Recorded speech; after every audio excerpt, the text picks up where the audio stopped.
नमस्कार दोस्तों हमारी आज की कहानी है दादी की पहली सैलरी।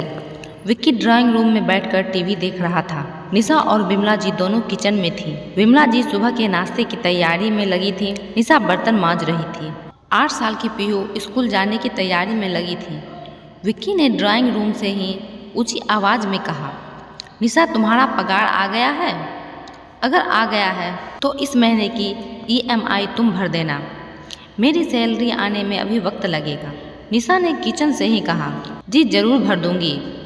अपने माता पिता की बात सुनकर पीहू के कान खड़े हो गए, क्योंकि कल ही तो उसे स्कूल में सैलरी के बारे में समझाया गया था कि हर काम के लिए एक निश्चित रकम मिलती है जिसे सैलरी कहते हैं। इस बात की याद आते ही वह तुरंत किचन की ओर दौड़ी। ऐसे अचानक दौड़ते देख विक्की भी उसके पीछे गया। पीहू ने अपनी दादी के पास जाकर पूछा, दादी आपको सैलरी नहीं मिलती है क्या? विक्की और निशा एक दूसरे की तरफ देखकर मंद मंद मुस्काए। विमला जी ने पीहू को समझाते हुए कहा, बच्चा तुम्हारे मम्मी पापा ऑफिस जाते हैं, मैं तो घर पे रहती हूँ ना, इसलिए मुझे सैलरी नहीं मिलती। पीहू को यह बात समझ नहीं आई तो वह बोली, दादी आप भी तो बहुत सारा काम करती हो। सुबह जल्दी उठकर नाश्ता बनाना, खाना बनाना, पूरे घर की सफाई करना, कपड़ा धोना, मुझे ट्यूशन पढ़ाना, बाजार जाकर राशन लाना और पता नहीं क्या क्या। आप यह सभी काम करते हैं तभी तो मम्मी पापा निश्चिंत होकर काम पर जाते हैं। मैं भी स्कूल में अच्छे नंबरों से पास हो पाती हूँ, तो क्या इन कामों की कोई वैल्यू नहीं है? पीहू की बातें सुनकर सब लोग कुछ पल के लिए शांत हो गए। एक छोटी सी बच्ची जो सोच रही थी वह गलत नहीं था। विक्की और निशा के पास इसका कोई जवाब नहीं था, मगर विमला जी के पास था। वह बोली, किसने कहा मुझे सैलरी नहीं मिलती? मुझे पैसों के रूप में सैलरी नहीं मिलती, लेकिन जिस रूप में मिलती है उसकी कीमत कोई लगा ही नहीं सकता। मैं घर की जिम्मेदारी संभालती हूँ तो मुझे तुम्हारी मम्मी एक दोस्त के रूप में मदद करती है। तुम्हारी मम्मी की दोस्ती मेरे लिए सैलरी है। मुझे पैसों की ज़रूरत होती है और मैं तुम्हारे पापा को बोलती हूँ तो बिना कुछ पूछे वह तुरंत मुझे पैसे दे देते हैं। तुम्हारे पापा का यह विश्वास मेरी सैलरी है, और तुम जो मुझे इतना प्यार करती हो, मेरे बारे में इतना सोचती हो, वह तो मेरा बोनस है। अब बताओ, क्या मुझे किसी से कम सैलरी मिलती है? दादी की बात सुनकर पीहू खुश होकर दादी के गले लगते हुए बोली, अरे वाह दादी आप तो बहुत अमीर हैं।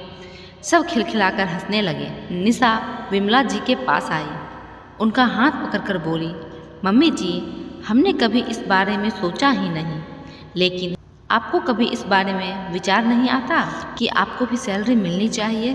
कभी कभार वह भी जब तुम लोगों को कुछ खरीद कर देना होता है तब थोड़ा सा बुरा लगता है, विमला जी ने हिचकिचाते हुए कहा। पीहू बीच में ही बोल पड़ी, तभी तो मैं आपसे कह रही थी दादी आप ट्यूशन शुरू कर दीजिए। विक्की और निशा विमला जी की तरफ देखने लगे। यह क्या माजरा है मम्मी? विक्की ने पूछा। अरे कुछ नहीं बेटा, यह पीहू तो बस बातें बनाती है। विमला जी ने बात को टालने की कोशिश की। नहीं पापा, मैं आपको पूरी बात बताती हूँ। मेरी फ्रेंड रिंकू है ना, उसकी मम्मी एक बार मुझसे पूछ रही थी कि तुम हमेशा क्लास में फर्स्ट आती हो, हर विषय में अच्छे नंबर लाती हो, तुम कौन सी ट्यूशन क्लास से ट्यूशन लेती, मुझे भी बताओ ताकि रिंकू को भी वहाँ भेज सकूं। जब मैंने उनसे कहा कि मेरी दादी ही पढ़ाती है तो फिर अगले दिन वह हमारे घर ही आ गई थी और दादी को रिंकू के साथ साथ 3-4 और बच्चे को ट्यूशन देने के लिए कह रही थी, लेकिन दादी ने मना कर दिया। दादी हाँ भी कैसे करती, उनके पास दिन भर इतना सारा काम जो रहता है। पीहू ने सारी बातें खुलकर कह दी। विक्की बोला, हाँ माँ आपको ट्यूशन पढ़ाना चाहिए, मुझे भी तो आपने ही पढ़ाया था, उसी की बदौलत मैं इतनी अच्छी नौकरी पर हूँ आज। और रही घर के कामों की तो काम वाली रख लेंगे।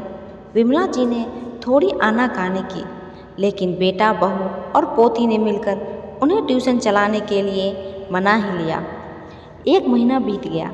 विमला जी ने अपने बहू, बेटे और पोती को एक अच्छे रेस्टोरेंट में अपने पैसों से खाना खिलाया। उस दिन विमला जी के आंखों में रिश्तों की कमाई के साथ साथ अपनी पहली कमाई की खुशी और संतोष चमक रहा था। तो दोस्तों, कैसी लगी आपको आज की ये कहानी? अगर अच्छी लगी हो तो वीडियो को लाइक और चैनल को सब्सक्राइब करना ना भूलें।